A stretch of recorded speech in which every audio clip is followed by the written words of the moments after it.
Welcome to Solo Shot First, and today we're going to be having a look at the two Bespin security guards. On the left-hand side, as you look at it, you have Isdam Edian, which is, I believe, how that's pronounced. And on the right, you've got Helda Spinoza. Now, I thought I'd do a review of these two cards together, just quite simply because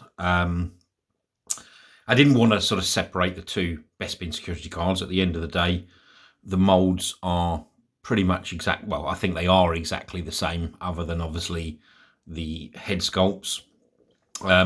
First of all, let's talk about the card backs. I mean, these are obviously on the finishing part of this 96. They're on the lovely Star Wars Empire Strikes Back chase. You've got obviously the Kenner logo there in the bottom right hand corners, the warnings obviously in the top right as you look at it, and the 4+ age groups in the left. But the actual cards for these two figures are really, really nice. I think they look like they are obviously stills from the film. The Helda Spinoza one obviously is a little bit more grainy than the Isdam Edian, but they are really, really lovely looking card backs. And obviously, again, these come on a thicker cardstock.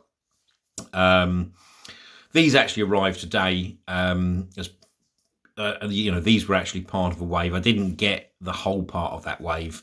But the reason I wanted these two particularly was I do at some stage want to put together an actual diorama around Bespin. Simple as that, really. So lovely looking card backs on both. The Isdam Edian one, as you can see, obviously has the blue name pill and a nice blue background, which again makes that figure pop really nicely. And the Helda Spinoza figure obviously comes with that, I suppose you'd class it as orange, really, with the orange name pill and the orange background. So by the looks of it, two nice looking figures in the card. I mean, I do know obviously there are a couple of issues which we can have a look at. Not major, I suppose, but let's have a look at the back of the cards first. Okay, so here we have the back of the cards. So you've got VC239 and VC233. Obviously, both come on the lovely Star Wars racetrack with the vintage collection. All of that legal information in the bottom. But looking at this wave, you've got the two guards that we're looking at here. The Stormtrooper that I've actually already reviewed. You've got the Imperial Gunner, which I think is, I don't know whether it's a complete repack, but certainly it probably is, of the one that we got from Rogue One.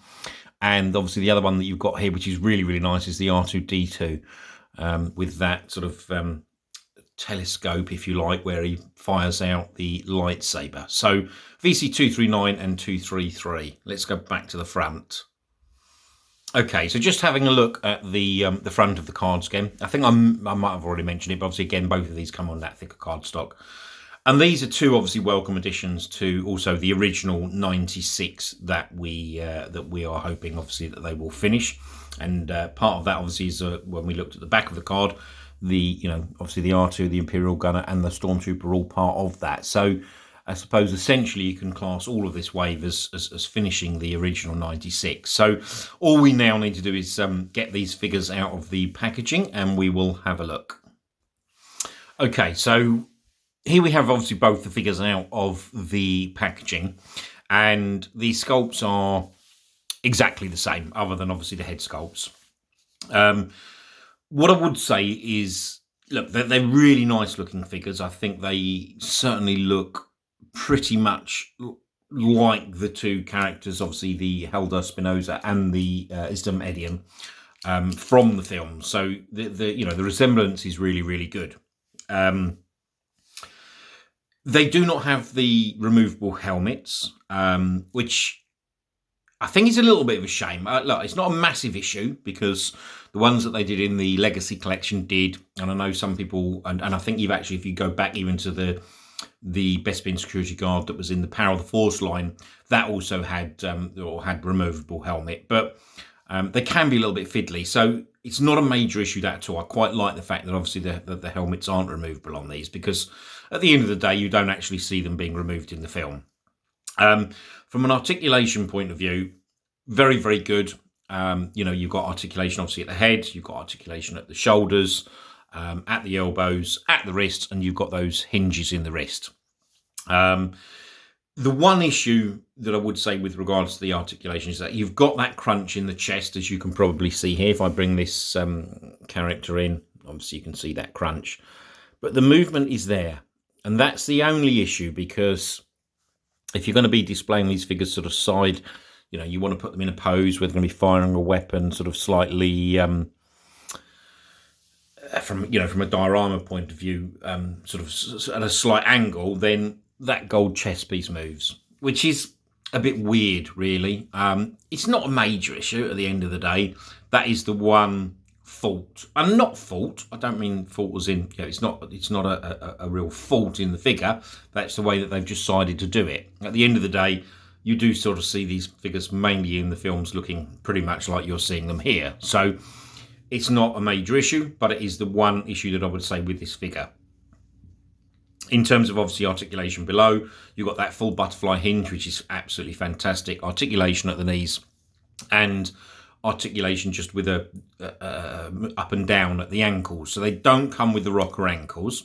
But again, not majorly a massive issue with this figure. The actual paint applications on these are really, really nice. Obviously, they've both got the lovely sort of black shiny boots. I'm not sure this video is going to do that justice, just quite simply because of the light. I apologise for that. I've just come in from work, so I'm filming this a little bit later than I normally would. But obviously the beauty of it, the beauty with you do have obviously the colouring. That blue is pretty much bang on how you see it in these films. So absolutely spot on. I'm only going to turn the one figure around. Not too much to report on the back of the figure. You make your minds up yourselves there, really. It just is, again, the nice blue. You've got a little bit of gold trim around there.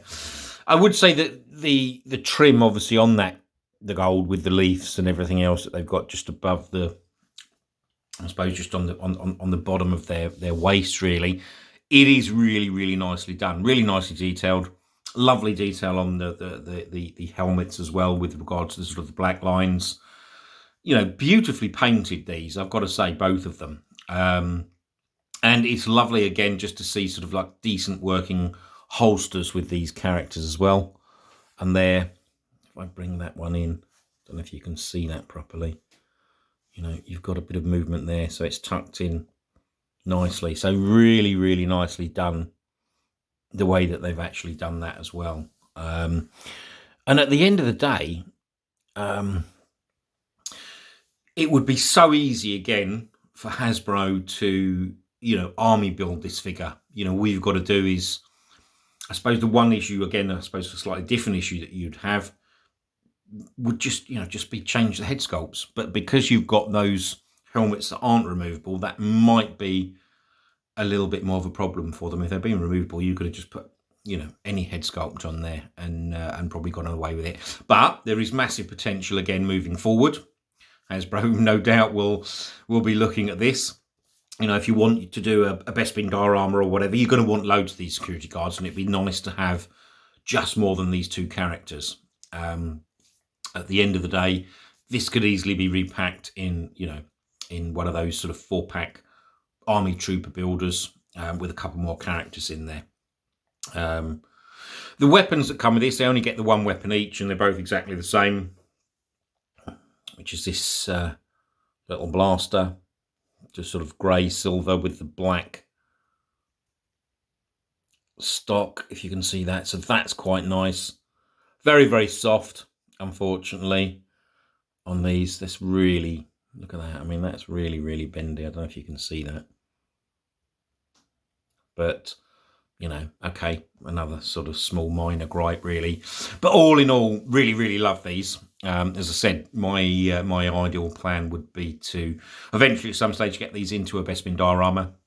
But if you're looking at completing the 96, you're going to want these. And secondly, they're just two really, really nice looking figures. So well worth picking up if you, well worth picking up if you can get them or if you want them. So anyway, I hope you have enjoyed this video. If you do, please hit the like button. If you've got, and if you want to subscribe to the channel, there'll be more videos coming soon. If you've got any questions or any comments at all, good or bad, please leave them in the comments section below and I'll come back to you as soon as possible. I hope you have enjoyed this video and thanks for watching.